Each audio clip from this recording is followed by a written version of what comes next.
ओम नमः चंडिकाय। आज हम मनुष्य के भाग्य के बारे में चर्चा कर रहे हैं। महाभारत का नाम तो आप लोग सभी जानते हैं और महाभारत में क्या हुआ, लगभग इसका कुछ न कुछ वृत्तांत भारतवासियों को मालूम है। जब पांडव वनवास में चले गए, उस समय कुंती ने एक श्लोक कहा था कि भाग्यवंतम प्रसूयेथा माँ शूरा माँ च पंडिता शूराश्चाधीत विद्यश्च विषीदन्ति वने वने। संसार में भाग्यवान पैदा करना, बलवान और विद्वान भाग्यवान नहीं होता। क्यों? कि शूराश्चाधीत विद्यश्च, मेरे पुत्र कितने बलवान हैं, बुद्धिमान हैं, किंतु आज वन वन भटक रहे हैं। ऐसी ही एक कथा काशी में गुरुदेव ने बताई थी। ये काशी की घटना है कि काशी में एक विद्वान रहा करते थे। कुछ वर्षों 100-200 वर्ष पुरानी बात है। और वे विद्वान इतने अद्भुत थे कि कुंडली देखकर जिसके भाग्य में जो होता वह बताते, समय बताते, उस समय उस व्यक्ति का जितना भाग्य जागृत होना था हो जाता। समय बीतता गया, उनके यहाँ जन संकुल होता गया, भीड़ बढ़ती गई, पंडित भी आने लग गए, विद्यार्थी भी पढ़ने लग गए और पंडित जी का बहुत नाम हो गया। अब संयोग की बात है, इतना होने के उपरांत भी पंडित जी के घर में बहुत ज्यादा संपत्ति नहीं थी। बस योगक्षेमम वहाम्यहम्, ठीक है, चल रहे थे दिनचर्या उनकी यथावत। गंगा स्नान करना, भगवान विश्वनाथ अन्नपूर्णा के पूजन में लगे रहना, दर्शन करना और दर्शन यात्रा करके फिर मध्याह्न में भोजन करना, यजमानों को देखना इत्यादि।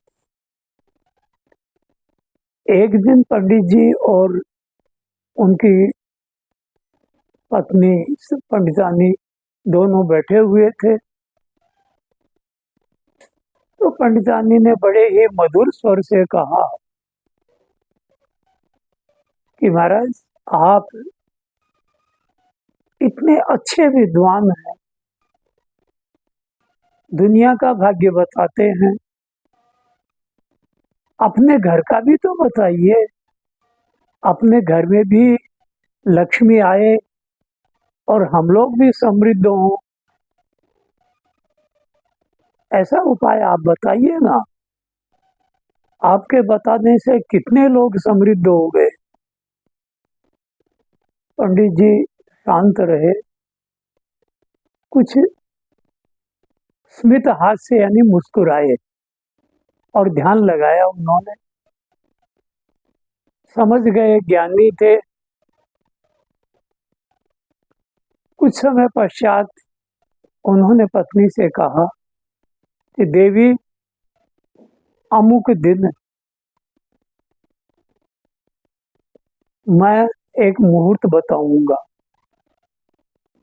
उस मुहूर्त के दिन, उस क्षण में तुम जिस भी चीज का स्पर्श करोगी वह सोना हो जाएगी, तैयार रहना। पंडितानी बहुत प्रसन्न हुई कि अच्छा अब तो मेरा भाग्योदय हो जाएगा, मैं भी संपत्ति के मालिक हो जाऊंगी। समय बीता, वह मुहूर्त आया, दिन आया, मुहूर्त आया। पंडित जी ने कहा देखो इस समय से इस समय तक मुहूर्त है। पंडित जी ने शंखु गाड़ दिया छाया के लिए और पंडितानी से कहा कि तुम एक काम करो, एक बहुत बड़ा कोहड़ा ले लो और जितनी मोटी कुल्हाड़ी ले सको लोहे की वो ले लो, और जिस समय मैं ध्यान में बैठकर हुंकार भरूं उस समय तुम कुल्हाड़ी से उस कोहड़े को काट देना। तो वह कोहड़ा और कुल्हाड़ी दोनों सोने के हो जाएंगे।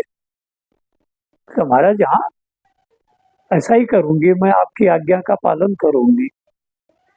बड़ा सा कोहड़ा लिया, भारी से भारी, और भारी से भारी कुल्हाड़ी ले ली। पंडितानी बैठ गई, पंडित जी ध्यानस्थ हो गए। उधर शंकु की छाया चल रही थी, घड़ी तो थी नहीं, शंकु था। तो मध्याह्न में जैसे ही वह क्षण आया कि पंडित जी ने हुंकार भरी,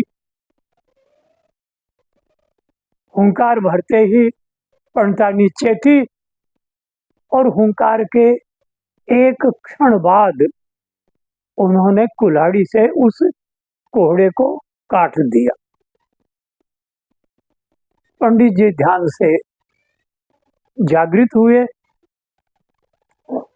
उन्होंने देखा कि ये क्या हुआ, कोहड़े के दो टुकड़े और कुल्हाड़ी यथावत, लोहा का लोहा। अब पंडितानी भी हतप्रभ रह गई और पंडितानी ने संकेत दिया कि तो कुछ नहीं हुआ। पंडित जी ज्ञानी थे, तुरंत ध्यान में बैठ गए। ध्यान में उनको स्मरण हुआ कि पंडितानी ने कहीं न कहीं त्रुटि की है, नहीं तो मेरा मुहूर्त निष्फल नहीं हो सकता। ध्यान से जागृत होकर फिर पंडितानी से पूछा कि आप क्या कर रही थी? मैं कुछ नहीं कर रही, आपने जैसे ही हुंकार भरी मैंने कोहड़े को कुल्हाड़ी से काट दिया।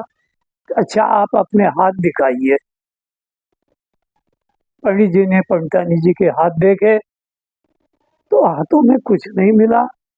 दोनों हाथों के नाखूनों में जरा जरा सा पीला चिन्ह मिला। पंडित जी समझ गए कि आप क्या कर रही थी? कि नहीं कुछ नहीं। कि ये नाखून पीले क्यों हुए? तो मैं सिर खुजला रही थी, एक जूं आ गई, उसको लेके जैसे ही यूं की आपने हुंकार भरी और मैंने कुल्हाड़ी। तो हुंकार के समय आपने जूं मारी, तो जो जूं मारी वो क्षण था उस लोहे का सोना होना। आपके नाखूनों के जितना ही आपके भाग्य में स्वर्ण था, इसलिए आपको उतना ही मिला, बस इससे ज्यादा नहीं। कहने का तात्पर्य यह है कि जिस व्यक्ति की कुंडली में उसके भाग्य में जो लिखा होता है वह होकर ही रहता है, उसको कोई नहीं टाल सकता। क्योंकि कुंडली लगभग त्रिजन्म का फल बताती है। इसलिए कहते हैं कि लिखितमपि ललाटे प्रोज्झितुं कः समर्थ। जो भाग्य में लिखा हुआ है उसको मिटाने में कोई भी समर्थ नहीं है। ओम।